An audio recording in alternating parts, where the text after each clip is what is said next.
স্বাগত ডিবিসি সংবাদের সাথে আছি সুরভি আলম তরণী। জানাবো মার্কেন্টাইল ব্যাংক সংবাদ শিরোনামগুলো।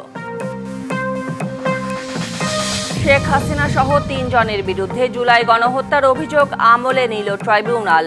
মৃত্যুদণ্ড চায় প্রসিকিউশন। সম্পদ জব্দের আবেদন।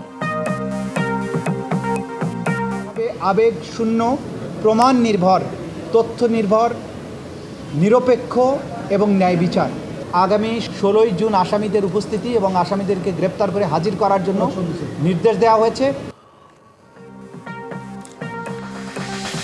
দেশের ইতিহাসে প্রথম আদালত থেকে বিচার প্রক্রিয়া সরাসরি সম্প্রচার।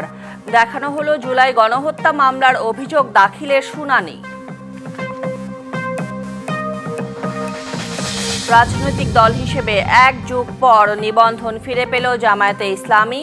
দাঁড়িপাল্লা প্রতীকের বিষয়ে সিদ্ধান্ত নেবে ইসি, রায়ের কপির অপেক্ষা।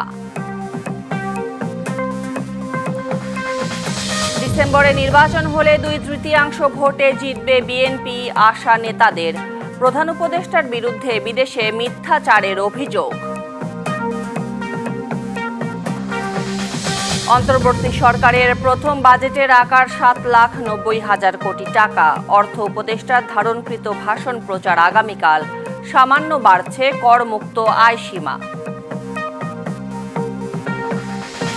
এবং আপাতত কোনো উপকমিটি ভেঙে দেয়া হচ্ছে না, ক্রীড়া উপদেষ্টার সাথে দেখা করে জানালেন বিসিবির নতুন সভাপতি আমিনুল ইসলাম বুলবুল।